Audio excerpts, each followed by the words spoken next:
Sveicu jūs arī visus Jēzus vārdā šajā svētdienā. Un kad mēs atkal turpinām domāt par pievilcīgo kristietību, par to, ko tad nozīmē mums būt pievilcīgam kristietim, un kā jau mēs esam par to daudz runājuši, tas nenozīmē, cik tev jābūt ir skaistam, elegantam un izsmalcinātam cilvēkam, bet vai tas, kāds tu esi, kā tu dzīvo, kā tu runā, vai tu izstaro Kristu, vai tu apliecini viņu. Un, ja mēs domājam par Jēzu, kad Jēzus nākšana šeit uz šīs pasaules, tā nebija vienkārši tāda vienreizēja vizīte, viņš apciemoja cilvēkus un atstāja tādu labu mācību, labu morālu, un tas arī viss. Mēs zinām, ka Jēzus atnāca uz šo pasauli ļoti skaidru mērķi, atnest Dievu valstību un vest tuvāk cilvēkus šai Dievu valstībai. Viņš nāca šīs pasaules, lai meklētu pazudušos, lai celtu tos, kur ir salauzti, lai aicinātu tos, kas ir tālu no Dieva un lai parādītu ceļu pie debes Tēva. Un kad Jēzus aicina mācekļus, tad viņš neaicina viņus vienkārši kļūt par tādiem labiem klausītājiem, kur var tā kā klausīties, jo, protams, kurš tad varētu kaut ko tik kvalitatīvi un tādā līmenī mācīt, kā to darīja Jēzus. Un tomēr Jēzus neaicina mācekļus būt tikai par viņu klausītājiem un vērotājiem. Viņš aicina savus sekotājus kļūt par viņa līdzstrādniekiem, kas savā veidā turpina Kristus iesākto misiju. Un tāpēc jautājums šodien nav tikai par to, ko Jēzus toreiz darīja pirms 2000 gadiem, bet jautājums ir par to, kā tas izskatās šodien manā dzīvē. Kā mēs varam dzīvot tā, lai cilvēki caur mums var ieraudzīt Kristu. Kāda ir mūsu ikdiena, lai tā var kļūt par vietu, kurā tiešām Dievs darbojās. Un mēs varam dažādi uz šo pasauli un dzīvi skatīties, un ir cilvēki, kas mīl kaut kādā mērā tā kā norobežot. Viņi saka, ir tāda mana laicīgā dzīve, mana ikdienas dzīve, un tad ir mana garīgā dzīve. Un kaut kur cilvēki to tā norobežojās, un tāpēc citreiz cilvēki tādi, varētu teikt, kaut kur divkosīgi, liekulīgi, ja, ka viņi ir baznīcā, viņi ir vienā tērpā apģērbti, un tad ikdienā viņi ir savādāk. Un tomēr Kristus aicina, ka mēs esam tādi veselums, un līdzīgi kā Kristus, kurš ienāca šajā pasaulē, kur Dievs iemiesojās cilvēkā, kļuva kā cilvēks un ienāca šajā pasaulē, tā mēs esam aicināti arī Kristus vēsti iemiesot šajā pasaulē, lai tas būtu redzams. Un Jēzus tiešām nāca, lai meklētu ko? Lai meklētu un glābtu pazudušo. Un tieši tāpat šo Kristus sirdi, viņa mīlestību un viņa sapni mēs esam aicināti arī atspoguļot un turpināt. Mēs esam aicināti kļūt par, kā Bībele saka, grēcinieku draugiem, iet un darīt jaunus cilvēkus par mācekļiem, būt par Jēzus lieciniekiem visur, kur mēs ejam, būt par viņa vēstnešiem. Lukas jau parādīja šo statistiku par Jemenu un par vienu konkrēti Jemenas cilvēku grupu, un tiešām tā ir valsts, kurā tev ir jābūt ir ļoti stipra pārliecība, lai tur izdomātu pārcelties un kļūt par misionāru.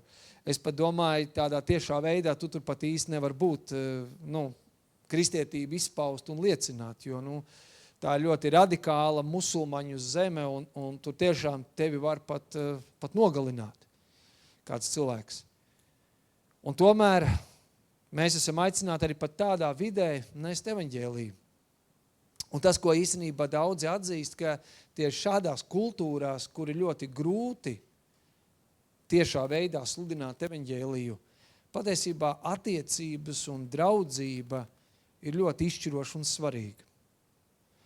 Tu nevarēsi iet pa ielām sludināt, bet tas, ko tu vari darīt, tu vari veidot attiecības ar cilvēkiem. Un ir tādi cilvēki, misionāri, kas arī šādās zemēs evaņģelizē, bet tas, ko viņi dara, viņi to dara caur draudzību. Un viņi piekop šo principu, ko Jēzus saka, grēcinieku draugs. Būt attiecībās tiem cilvēkiem, kas Dievu nepazīst, kas ir tālu no Dieva, kas šaubās par Dievu, kam ir varbūt pat citi pilnīgi uzskati. Un patiesībā tas nav tikai uzdevums kādiem dažiem atsevišķiem cilvēkiem, kuriem Dievs tagad ir pavēlējis un aicinājis uz Jemenu doties. Ja? Bet īstenībā tas ir visa mūsu kristiešu aicinājums. Būt par viņa lieciniekiem. Mēs esam visi savu veidu misionāri. Tikai mēs katrs esam dažādi, mēs tiekam dažādi virzīti būt par šiem misionāriem. Tā ir mūsu identitāte kā mūsu kristiešu būtība. Līdzīgi kā man būt tēvam, būt vīram, tas nav kaut kāds pienākums, kas man ir uzticēts. Tā ir mana būtība, tas ir mans aicinājums. Un tieši tāpat arī būt par Kristus lieciniekiem. Tā ir mūsu identitāte, kas izpaužās ikdienā. Jēzus sludināja evaņģēliju. Viņš sludināja Dievu valstību. Un kā tad viņš to darīja? Jēzus noteikti to darīja uz lielām masām, un mēs varam evaņģēlijos lasīt īpaši kalnu svētru, kur viņš kalnā nostājās un uz daudziem tūkstošiem runā. Viņš sludināja no laivām, viņš sludināja sinagogā pie tempļa. Un Jēzus arī, protams, sludināja evaņģēliju arī īpašā veidā kalpojot cilvēkiem. Jēzus dziedināja, pieskārās viņa fiziskajām vajadzībām, darīja brīnumus. Un arī caur to Jēzus sludināja evaņģēliju, sludināja Dievu valstību. Bet vēl ko mēs redzam, ka Jēzus ļoti daudz laika pavada personīgās sarunās ar cilvēkiem. Mēs jau pagājušajā reizi apskatījām šī sieviete, samarieša sieviete pie akas, ar kuru Jēzus runā. Tāds farizejs Nikodēms, kuram ir daudzi lieli jautājumi, un Jēzus pavada individuālās sarunā ar šo cilvēku. Jēzus aiziet ciemos pie Martas un Marijas, pie šīm divām Jēzus sekotājām, un ar viņām pavada laiku. Matejs, par kur mēs arī iepriekšējā reizē domājām. Un mēs redzam, ka bieži vien šīs sarunas notiek tādā īpašā formātā. Bieži vien tas notiek nākot ciemos pie šiem cilvēkiem un sēžot pie galda, baudot mielastu, esot sadraudzībām. Un mēs redzam, ka Jēzus šīs kopīgās maltītes, ko viņš bauda, nebija tikai tāda sociāla pieklājība vai tāda nejauša sadzīve. Tā bija tāda, varētu teikt, tāda misijas telpa. Priekš viņa tā bija Jemena, kurā cilvēki tiek uzklausīti, kur viņš veido attiecības ar cilvēkiem un kur viņš ved cilvēkus tuvāk Dieva valstībai. Un tieši tāpēc Jēzus ēšana kaut kādā ziņā ar nepareizajiem cilvēkiem kaut kur kļuva pat ļoti skaļa. Mēs varam atšķirt Mateja evaņģēliju 9. nodaļu, un 9. nodaļas no 10. līdz 13. pantam mēs varam lasīt kārtējais notikums, kur Jēzus bauda mielastu kopā ar muitniekiem, ar grēciniekiem, un mēs jau vienreiz par šo arī domājām, un šeit rakstīt šie vārdi. Reiz, kad Jēzus sēdēja tā namā pie galda, redzi, arī daudz muitnieku un grēcinieku nāca un sēdēja līdz ar Jēzu. Un viņa mācekļi arī sēdēja pie galda. Savukārt farizēji, to redzēdami sacīja viņa mācekļiem, kādēļ jūsu skolotājs ēd kopā ar muitniekiem un grēciniekiem? Jēzus to dzirdēdams tiem sacīja, nevis veselajiem ir vajadzīgs ārsts, bet slimajiem. Bet jūs ejiet un mācieties saprast, ko nozīmē. Es gribu žēlsirdību, ne upuri, jo es neesmu nācis aicināt taisnos, bet es esmu nācis, lai aicinātu grēciniekus. Redziet, ko tajā laikā nozīmēja sēdēt pie viena galda ar otru cilvēku. Jūdi tajā laika kultūrā bija ļoti skrupulozi, ļoti stingri šajā jautājumā. Viņi novilka ļoti skaidrs robežas starp to, kas ir ticīgie un kas ir neticīgie. Un priekš ebreja, tas ticīgais ir ebrejs. Vispārējais, tāpēc tika uzskatīt par pagāniem, jeb nejūdiem, un tur bija jānovelk ļoti skaidrs robežas. Tu nedrīkstēji biedroties ar šādiem cilvēkiem. Tu nedrīkstēji pat reizēm pat sasveicināties ar šādiem cilvēkiem. Ja tu biji sasveicinājies ar to, kurš nav jūds, kurš nav varētu viņu uzskatāt ticīgais, tad tu biji nešķīsts.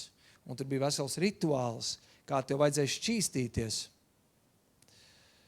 Un tad, kad tu norobežojies, tu savā veidā parādi ko? Ka no vienas puses jau nav tā, ka tu nevēlies būt ar to cilvēku. Bet norobežojoties, tu parādi to, ka tu nevēlies būt ar grēcīgu cilvēku. Tu nevēlies būt ar nepieņemtu, Dieva priekšā nepieņemtu cilvēku tavā izpratnē. Ļaunu cilvēku, ar nepareizo cilvēku. Un kaut kādā ziņā jau mēs arī līdzīgi kaut kur domājam. Arī mums taču negribās būt ar tiem nepareizajiem cilvēkiem. Mēs jau sakam, mēs neesam pret cilvēku, bet mēs sakam, nav patīkam būt vienā telpā atrasties ar nepareizo cilvēku. Tas, kuram ir citi uzskati, tas, kuram ir atšķirīgs dzīvesveids, kurus mēs pateiktu grēcīgs dzīvesveids. Un redziet, tad, kad tu baudi maltīti ar šādiem cilvēkiem pie kopīga galda, tu pārkāp šīs robežas. Un Jūds tu uztver kā? Ja tu sēdi pie galda, tad kaut kādā ziņā tu pieņem šo cilvēku un tu parādi citiem, ka tev šis cilvēks ir absolūti pieņemams.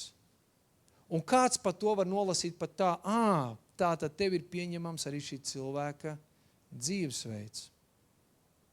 Tas ir tas, kā Jūds to uztvēr. Tāpēc viņam bija nepieņemams, ka tu sēdi pie galda un baudi mielastu ar cilvēku, kuram ir pilnīgi citi uzskati, kuram ir nepieņemams dzīvesveids, jeb šis nepareizais cilvēks. Kādā citā rakstvietā Lūkas evaņģēlijas 7. nodaļā, kur arī notiek šis dialogs un diskusija, kur atkal farizēji un raksturmācītāji kārtīgi reizi pieķer, ka Jēzus bauda mielastu, sēž pie galda ar šiem nepareizajiem cilvēkiem, šiem muitniekiem un grēciniekiem. Jēzus to nomana un viņš atbild, ko viņš saka, atnāca cilvēka dēls. Viņš ēd un viņš dzer. Un jūs sakāt, redz, izēdājs un vīna dzērājs, muitnieku un grēcinieku draugs. Un Jūdam, ebrejam, tad, kad tu sēdi pie viena galda, tu savā ziņā apliecini, šis ir mans draugs. Un ko nozīmē draugs? Kā mēs to izprotam vārdu draugs? Draugs nav paziņa. Draugs nav cilvēks, kuru tu zini.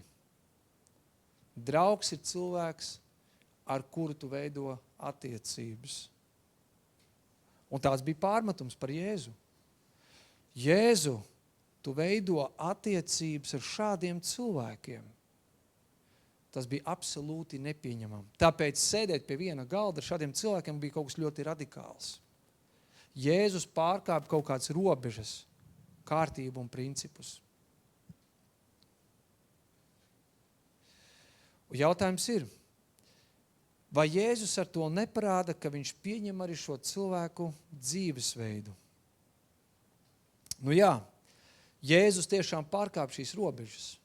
Viņš lauž pieņēmumus un visas tās jūdu paražas, tradīcijas un likumus. Viņš baudīja mielastu tiešām ar grēcīgiem cilvēkiem. Viņš baudīja mielastu ar nepareiziem cilvēkiem, ar nodevējiem. Tādiem, kur reliģiskie līderi uzskatītu, ka tas bija nepieņemami. Un tajā pašā laikā Jēzus pat baudīja mielastu ar šiem reliģiskiem līderiem. Arī ar farizējiem un rakstu mācītājiem, kurus varbūt viņš pēc tam kritizēja. Piemēram, vienā vietā viņš viņus pat nokritizēja, ka viņi ir kā balsināts kapenes, kur no ārpus viņi ir tīri un skaisti, bet iekšā šeit viņiem ir žults un ļaunums. Bet arī Jēzus ar tādiem cilvēkiem baudīja kopīgi mielastu. Jēzus sarunājās ar sievietēm, kuras bija pārkāpušas laulību, kuras pārējie no malas uzskatīja, ka viņi ir netikli, ka viņi ir laulības pārkāpēji. Jēzus ar šādiem cilvēkiem bija kopā. Un mums liekas, vai Jēzus nav kaut kur aizgājis par tālu savās draudzībā, savās attiecībās. Jo, kā jau es teicu, kādiem tas var nozīmēt, ko tad tu pieņemt šo otra cilvēka uzskatus, dzīvesveidu. Bet redziet, protams, pirmkārtam Jēzus ar to parāda, ka viņš var apsēsties pie galda ar otru cilvēku, parādot to, ka es šo cilvēku pieņemu. Un ka es gribu, lai šis cilvēks piedzīvo piederību. Un tā bija dzīva vēsts par Dievu. Dievs ir tas, kurš nāk pretī cilvēkiem. Caur šo Jēzus parāda to, kāda ir Dieva sirds. Dievs nav tikai sinagogā un templī. Dievs var ienākt arī tajā telpā un tajā vietā, kur liekas ir pilnīga tumsa, kur liekas viss pilnīgi nepieņemams un nepareizs. Tāpēc Jēzus saka, es gribu žēlsirdību, ne upuri, jo es neesmu nācis aicināt taisnos. Es esmu nācis, lai aicinātu tos, kas ir grēkojuši. Jēzus nav nācis tikai, lai uzslavētu pareizos un taisnos. Viņš ir nācis pie tiem, kas ir salauzti, izmisuši, grēkojuši, pazuduši, apmaldījušies savā dzīvē. Jo Jēzus kalpošanā mēs redzam, ka savā ziņā jau visi šie cilvēki, pie kuriem Jēzus iet ciemos, viņi visi patiesībā ilgojas savā dzīvē pēc pārmaiņām. Viņi vēlas kaut ko savādāk savā dzīvē, bet viss, ko viņi ir piedzīvojuši, tā ir atgrūšana. Un to viņi piedzīvoja no reliģiskiem vadītājiem, kur teica, kamēr tu nebūsi pietiekoši labs, es nebūšu ar tev attiecībās. Jēzus lauž šo stereotipus. Viņš ir attiecībās ar šo cilvēku ar vienu mērķi aizsniegt šos cilvēkus, tuvoties šiem cilvēkiem. Un Jēzus tā vietā, lai tikai aicinātu viņus uz templi un sinagogu, kas mēs varētu teikt ir šīs sakrālās vietas, kur cilvēki tad var dzirdēt par Dievu, Dievu vārdu un var saņemt šo priesterīgo kalpošanu, Jēzus neaicina viņus tur. Jēzus tā vietā iet pie viņiem, pie šiem cilvēkiem, viņu namos, viņu ikdienas dzīvē, lai būtu sarunās, lai baudītu mīlestību kopīgi, lai būtu attiecībās. Tajā pašā laikā Jēzus nekad nepārvērta pieņemšanu par atļauju visai palikt vecajā dzīvē. Jēzus pieņēma ar mīlestību cilvēkus, bet vienlaikus viņš veda šos cilvēkus uz patiesību un uz atgriešanos. Un tas ir ļoti svarīgi saprast. Jo mūsu attiecības ar cilvēkiem, kas Kristu nepazīst, mūsu mērķis nav paskubināt šo cilvēku, turpināt dzīvot tādu pašu dzīvi. Bet caur šīm attiecībām palīdzēt šiem cilvēkiem piedzīvot patiesību un atgriešanos. Un redziet, līdzīgi kā Jēzus kalpošanā, arī mēs varam ļoti dažādi sludināt evaņģēliju. Mēs varam organizēt lielus pasākumus, konferences, lielas dievkalpojumus, mēs varam konfrontēt un izaicināt, un par to mēs kādā no reizēm arī runājām. Tas ir viens veids, kā mēs varam pieiet šai evaņģelizācijai. Mēs varam organizēt dažādas teoloģiskās diskusijas un debates. Mēs varam kalpot cilvēkiem. Vai arī mēs zinām, ka bieži viens spēcīgākais veids, kā mēs varam liecināt par Kristu, ir tieši caur sadraudzību, caur attiecībām. Jo cilvēki bieži vien daudz vairāk ieklausās tajos, kurus pazīst, ar kur viņam ir attiecības. Evaņģēlijs vieglāk nonāk līdz cilvēka sirdī, tur, kur cilvēks jūtās pamanīts, sadzirdēts un cienīts. Un tāpēc attiecības nav tikai kā tāds papildinājums mūsu evaņģelizācijai, bet bieži vien tas ir visas evaņģelizācijas ceļš, par kuru vest un par kur palīdzēt cilvēkiem nonākt pie Kristus. Un tāpēc Jēzus, viņš bija grēcinieku draugs. Attiecības prasa drosmi būt klātesošiem arī tur, kur citi ir aizvēruši durvis. Un tas nozīmē mums kā kristiešiem sevi izaicināt. Jo ir jāatzīst, ka jo ilgākus gadus mēs kļūstam par kristiešiem, jo vairāk mēs izveidojam tādu burbuli ap sevi. Mēs izveidojam dažādus sociālos burbuļus. Mums ir kopīgs intereses, dzīves uzskati, kādreiz tie ir arī politiskie uzskati, kas veidojas kā burbulis, un arī mums kā kristiešiem veidojas tāds savs burbulis, kur mēs sakām, mēs esam tāds savējie. Un, protams, šī kopiena, kristīgā kopība ir ļoti svarīga, tāpēc ir draudze. Mums ir svarīgi būt tajā kopībā. Bet reizēm tas burbulis ir tik slēgts, ka mēs absolūti no tā komforta negribam iziet ārā. Mēs negribam būt grēcinieku draugi. Mēs gribam būt draugi ar tiem, ar kuriem mums ir kopīgs intereses, kuriem ir kopīgs viedoklis, kopīgs uzskats. Mums reizēm ir baigais izaicinājums būt draugiem ar tiem, kas ir nepareizie. Tie, kas domā savādāk, kas dzīvo savādāk. Un izvairoties, mēs kaut kādā ziņā vēlamies parādīt, ka mums nav kopīgs ceļš ar šādiem cilvēkiem. Mēs neatbalstam, ar to mēs gribam parādīt, mēs neatbalstam šo cilvēku dzīvesveidu, mēs neatbalstam šo cilvēku uzskatus, un tāpēc es negribu ar šo cilvēku būt kopā. Un es zinu, ka tas ir ļoti izaicinoši.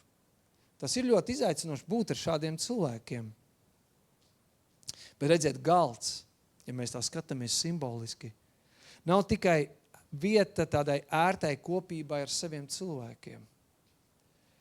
Galds, kopīga sadraudzība var kļūt par tiltu pretī tiem, kuri citādāk paliktu ārpus mūsu dzīves. Un tāpēc tieši attiecības caur viesmīlību var kļūt par ļoti spēcīgu evanģelizācijas iespēju, kur mēs cilvēkiem varam liecināt par Kristu. Caur attiecībām, caur kopīgu galdu, caur kopīgu sadraudzību. Ko tad mēs varam mācīties no Kristus, no viņa piemēra, kā būt šim grēcinieku draugam? Pirmkārt, Jēzus bija klātesošs un pacietīgs. Jēzus nesteidzās tikai izdarīt darbu, bet pavadīja laiku ar cilvēkiem tā, lai viņi tiešām justos pamanīti un redzēti. Nevienmēr Jēzus sarunās cilvēku atgriezās. Nevienmēr tur notika radikāls pārmaiņas šo cilvēku dzīvē. Nevienmēr viņi pat pieņēma to, ko Jēzus mācīja. Bet vien gan, ko mēs redzam, viņi visi klausījās. Jēzus bija klātesošs, bet viņš bija arī pacietīgs. Otrkārtām, ko mēs varam mācīties? Jēzus izturējās ar cieņu. Jēzus neuzlūko cilvēks kā tādu projektu vai mērķa auditoriju, bet viņš uzlūko katru cilvēku ļoti personīgi. Viņš uzlūko šī cilvēka stāstu, viņa sāpes, viņa ilgošanos. Jo visiem šiem cilvēkiem, ar kuriem Jēzus satikās, viņiem bija kāda pagātne. Viena daļa no šiem cilvēkiem bija tādi, ar kuriem, protams, pareizie cilvēki pēdiņās nemaz negribēja būt kopā. Jo, kā es teicu, tu vienkārši nevēlies būt ar nepareiziem, sliktiem cilvēkiem. Bet Jēzus redz, kā arī ar šiem nepareizajiem, ar šiem sliktajiem cilvēkiem ir dzīves kļūdas, ir salauztība, ir apjukums. Šie cilvēki ir apmaldījušies, viņi ir pazuduši. Un Jēzus ne tikai aicina pie sevis, bet viņš iet tur, kur šie cilvēki jūtās visērtāk un vislabāk, pie viņiem mājās.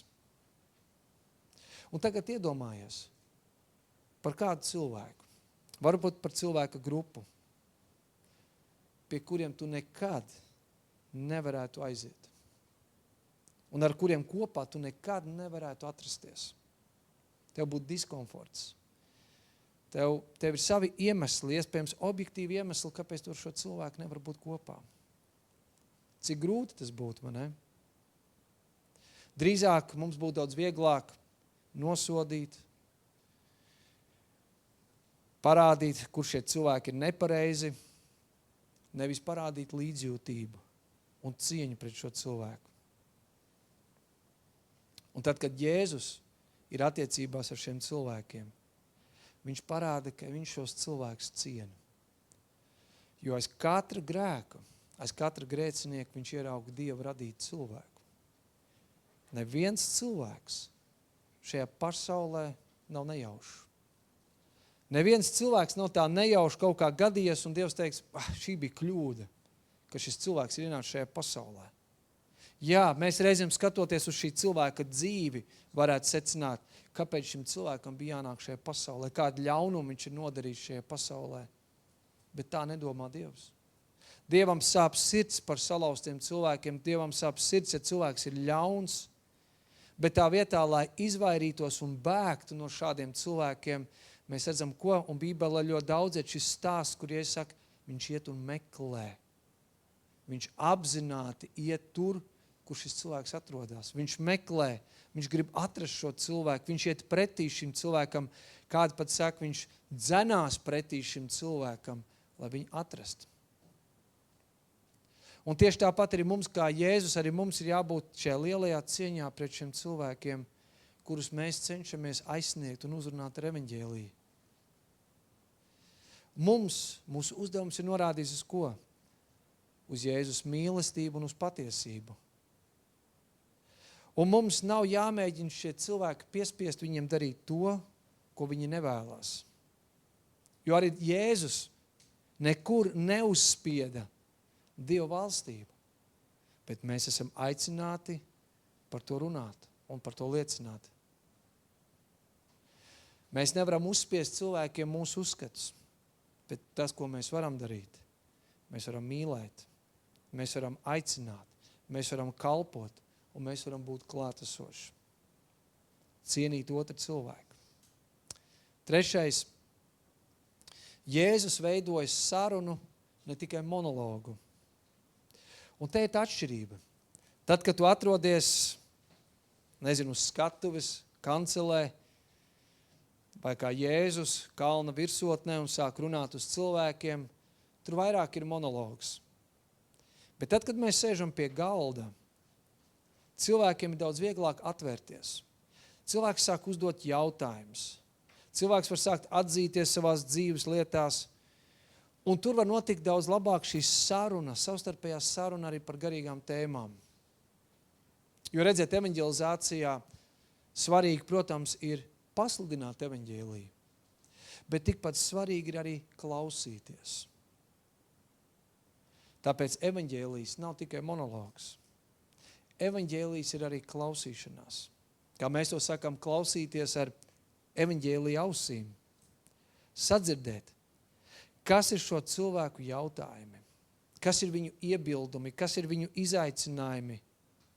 Un tieši esot attiecībās un sadraudzībā ar citiem, mēs vislabāk to varam praktizēt.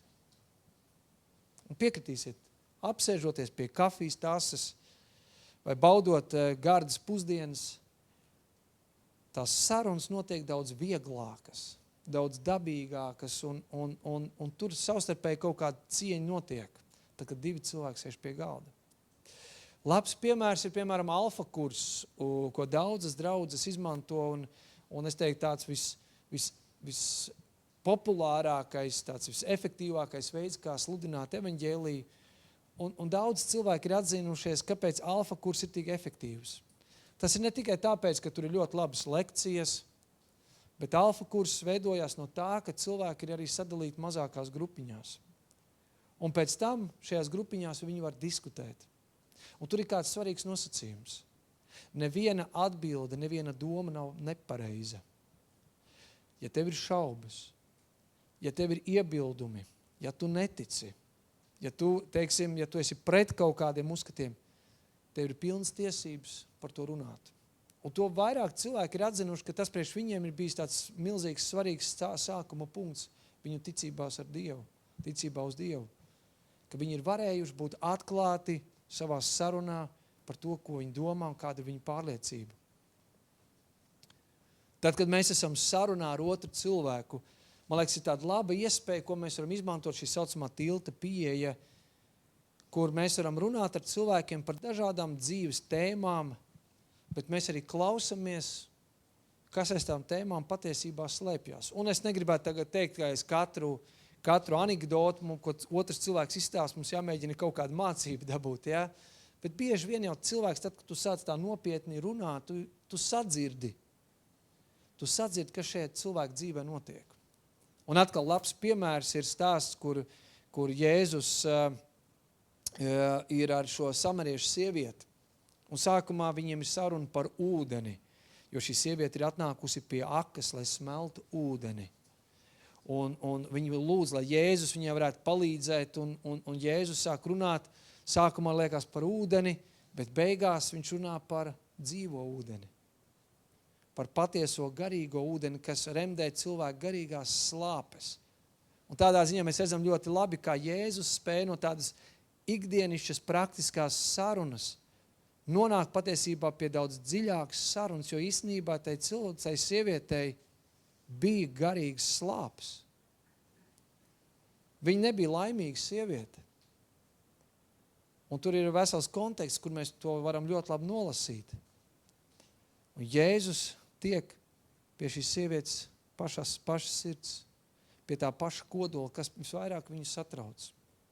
Un es domāju, līdzīgi arī mēs varam visdažādākos veidos šīs sarunas pārvērst, ne tikai tāds parastas sarunas, ikdienišas sarunas, bet var arī būt tās sarunas, kas var aiziet tālāk. Tālāk par to mūsu ikdienu. Un tas var notikt tad, ja mēs klausamies. Ja mēs klausamies otrā cilvēkā. Un klausīšanās ir arī cieņa izrādīšana pret otru cilvēku. Un atkal tev kā kristietim nav tagad tikai uzdevums tā. Man ir jau kādiem 500 cilvēkiem šodien jāpasludina evaņģēlijs, es uzaicināšu 5 cilvēkus uz kafiju, nodošu viņiem informāciju. Ir ļoti svarīgi, ka mēs nesajaucam lietas, mēs nepārdodam Jēzu. Mēs viņu pasludinām. Un mēs viņu pasludinām atbilstošā kontekstā, un Kristus ir lielisks piemērs tam. Ceturtkārt, Jēzus vienmēr saglabāja mērķi. Un mēs redzam to, ka tomēr pār visam attiecības, tas nebija paša tāds gala mērķis, tas nebija tāds pašmērķis.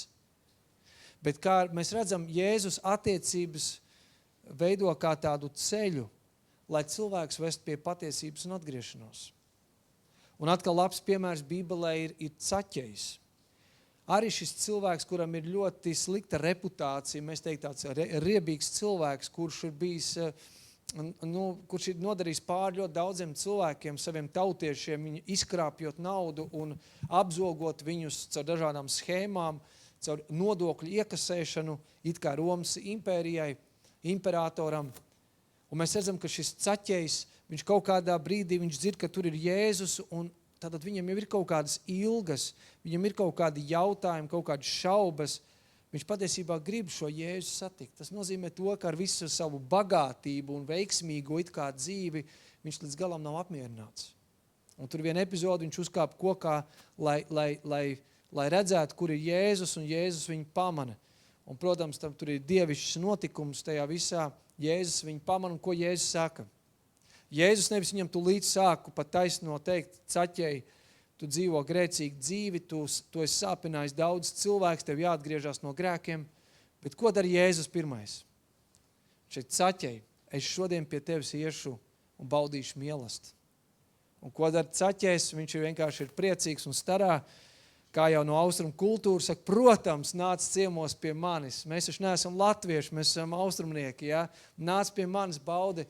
Un mēs pat šajā stāstā pat neredzam īsti līdz galam, ko Jēzus ir mācījis. Tas pat netiek atspoguļots. Bet tas, ko mēs redzam,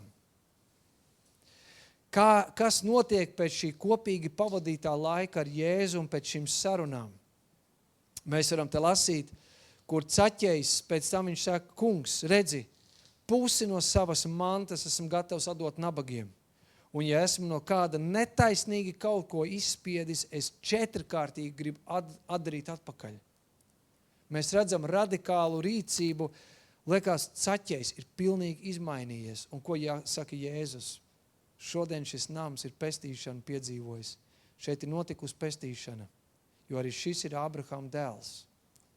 Jo cilvēka dēls ir nācis, lai meklētu un glābtu pazudušo. Un man liekas, šeit tādi zīmīgi vārdi, ko Jēzus saka, jo arī šis ir Ābrahama dēls. Tad no Dieva izradzēts. Es teiktu, Dieva radīts cilvēks. Arī viņš, lai kāds viņš būtu savā dzīvē, lai cik daudz cilvēks viņš ir sāpinājis, arī viņš ir Dieva izradzēts. Un te jūs fiziski, praktiski redzat, kā šis cilvēks ir patiesi piedzīvojis pestīšanu, atbrīvošanu, glābšanu. Viņš iet un atdara tiem, kurus viņš ir sāpinājis, no kuriem viņš ir izkrāpis un zadzis.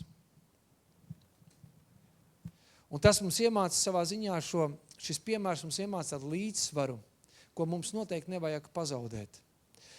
Jēzus pieņēma cilvēks ar mīlestību, bet šī mīlestība nav tukša piekrišana šī cilvēka grēcīgai dzīvei. Tā ir žēlastība, kas dod spēku atgriezties. Jēzus nepazaudēja šo mērķi, kāpēc viņš ir attiecībās. Un arī mēs esam aicināti mīlēt, cienīt, veidot attiecības, bet mēs esam arī iedrošināti nebaidīties, stāstīt un liecināt par Kristu. Reizēm ir jāsagaida labākais brīdis, lai sākt runāt. Reizēm mums pašiem vienkārši ir jāuzņemās iniciatīva un jāsāk runāt. Un reizēm kādas tēmas, varbūt pat kādas situācijas var būt kā labs sākums kādai garīgai sarunai. Veido attiecības, bet neklusē un dalies ar evaņģēliju. Un es esmu to piedzīvojis, te jāsaka varbūt paldies tam manam amatam, ja, kā garīdzniekam, kur kādreiz kādi kaimiņi ir padzirdējuši par to, kas es esmu, un vēl nesen viens no kaimiņiem aizbrauc pie viņa ciemos, tīri praktisks, tehnisks lietas, apskatīties par būvniecību, un viņš vienā brīdī viņš tā, Klau, tu esi laikam, viņš man par arhibīskapu laikam nosauc, jā. Cilvēkam viņam tur viss jūk. Viņš saka, tu laikam arhibīskaps esi. Es saku, negluži, bet uz to pusi. Un viņš sāk dalīties ar savu dzīvi. Un viņš sāk stāstīt par to, ka viņam tur ir problēmas ar radiem, ar sievas vecākiem un slikts attiecības ir. Un tu pilnīgi jūti, ka tas cilvēks ir atradis iemeslu un viņš grib īstenībā ar tevi parunāties. Īpaši jau kā vīrietim baigi grūti tā uzreiz pat taisno iet un sāk dalīties ar savu dzīvi, bet arī viņi meklē to saskarsmes punktus, lai sāk stāstīt par savu dzīvi. Un to es redzu, ka tā ir situācija, kur man ir lieliski iespēja vismaz sākt runāt par Dievu, par Kristu. Jā, tas nenozīmē, atcerieties, kā mēs esam jau runājuši par to, tas nenozīmē, ka tev tūlīt pat ir jānoved no punkta A līdz punktam Z. Šis cilvēks, viņa attiecībās ar Dievu, tu varbūt esi tāds ķēdes posmiņš, varbūt tie ir tikai 2 teikumi, kur šim cilvēkam tu pateici. Bet tie varbūt būs ļoti svarīgi un izšķiroši šim cilvēkam. Nepazaudēt mērķi šajās attiecībās. Mīlēt, cienīt un tajā pašā laikā neklusēt un dalīties ar Kristu. Un tad visbeidzot noslēgumā, praktiski tādā mūsu ikdienā, ko tad tas īsti nozīmē evaņģelizēt caur attiecībām, kā mēs varam būt šie grēcinieku draugi un caur to nest arī evaņģēliju. Un es teiktu, pirmais, tas, ko mēs varam darīt, noorganizēt Mateja mielastu. Un uzaicināt ciemos kādu no saviem draugiem, no savām paziņām. Tas varbūt nebūs tādā tiešā veidā evaņģelizācijas pasākums. Un tev varbūt pat obligāti tur nav jāsludina evaņģēlijs. Bet tā var būt tāda brīva, nepiespiesta vide, kurā pie galda var rasties sarunas un ļaut, kur Dievs atver šīs sarunas, kur tu var runāt par dzīvi, par Dievu, kur tu vari sākt klausīties. Un varbūt kāds no šiem mīlestiem ir tikai un vienīgi, lai tu klausītos un sadzirdētu otru cilvēku. Un tu vari būt kā šis Matejs, kā mēs esam lasījuši, kurš uzaicina šo mīlestību gan Jēzu, gan savus draugus, gan arī Jēzus mācekļus. Un arī tu vari uzaicināt citus savus draugus, savus kristiešu draugus. Varbūt pat kopā kā draudze mēs varam organizēt šādu Mateja mielastu, Mateja banketu un saicināt mūsu draugus, lai būtu attiecībās ar viņiem, lai klausītos viņos, lai iepazītu viņus. Un varbūt tu nebūsi tas cilvēks, kurš varēs stāstīt par Kristu, bet būs kādi citi, kas varēs daudz vieglāk par šīm tēmām runāt. Otrais praktiskais veido regulāras attiecības. Un tas nozīmē, ka mums nav tikai tāds viens pasākums jānoorganizē, un ja tas cilvēks nav ieinteresēts, tad man neinteresē viņš vairāk. Nē, tas nozīmē, ka mēs esam kaut kādās regulārā miedarbībā ar tiem cilvēkiem, kas varbūt nav tajā mūsu burbulī, kas nav tie mūsu pareizie cilvēki.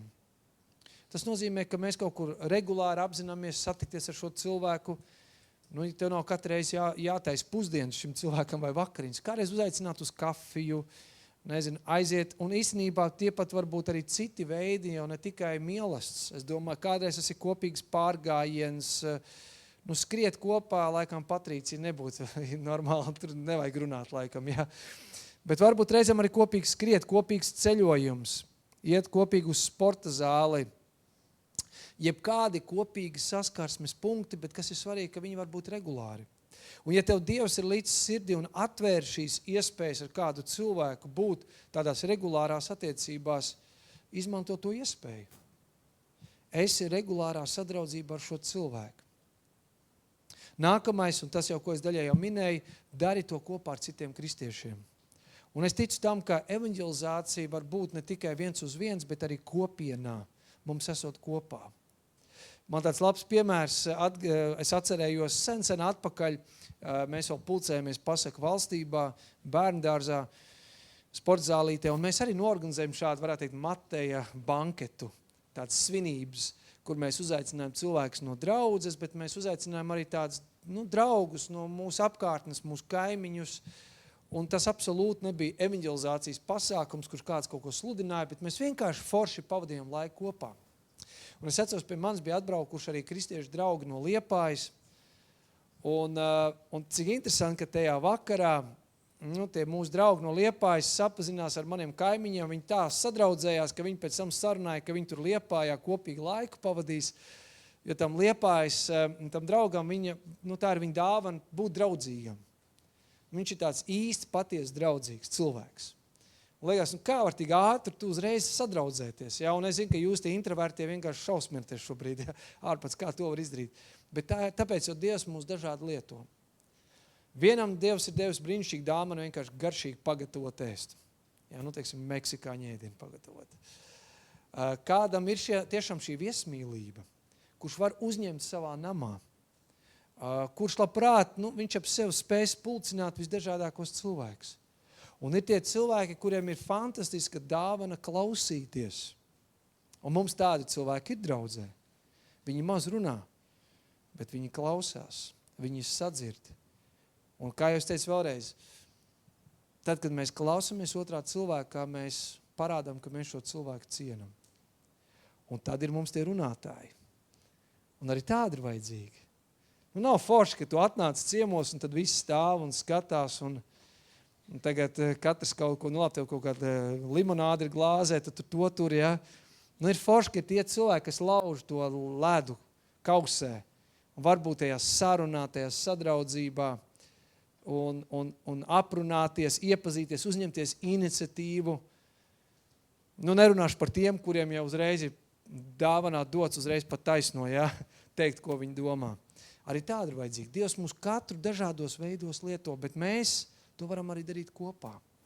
Mēs to varam darīt kopā ar saviem brāļiem un māsām un tādā veidā cilvēkam rādīt Kristu, jo mēs katrs esam reāli forši cilvēki, bet mēs visi esam nepilnīgi cilvēki. Un mēs kaut kādā ziņā atspoguļojam tikai kādu fragmentu no Kristus. Jo, diemžēl tā ir, bet tā mūsu Kristus pasludināšana ir kaut kādā mērā ierobežotajā mūsu personībā.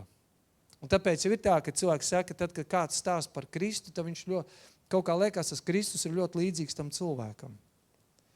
Jo mēs kaut kādā ziņā caur savu prizmu stāstam par Kristu, rādām Kristu. Un tāpēc, man liekas, ja mēs kopienā to varam darīt, mēs parādām to Kristus daudz tādu pilnīgāku, nekā to mēs varētu darīt vieni paši. Un visbeidzot, mums jābūt regulārās lūkšanās. Lai Dieva gars ir tas, kas mūsu vada. Jo visur tev nav jāiet. Visi tev nav jāaicina. Ar visiem tev nav jārunā. Un visi tev nav jāuzklausa. Bet mums ir vajadzīgs Dieva gars, kas mūs vada pie tiem cilvēkiem, kas vada mūs tajās situācijās, kur tik tiešām ir vajadzīga mūsu klātbūtne. Jo redzēt, bez Dieva vadības, bez Dieva klātbūtnes, tie vienkārši ir tādi forši sociāli pasākumi. Tā ir tāda laba socializēšanās, un tas nav slikti. Mums jau dzīvē ir vajadzīga arī parasta socializēšanās. Bet ja mēs gribam, lai mums ir šīs evaņģēlijas sarunas, šīs evaņģēlija attiecības, tad tik svarīgi, ka tur ir klāt Kristus. Un ka mēs esam atvērti Dieva gara vadībai. Lai Dievs mūs vada, lai Dievs mums dod drosmi, lai Dievs mums dod mīlestību, cieņu pret šiem cilvēkiem. Un lai Dievs palīdz mums arī dalīties ar patiesību.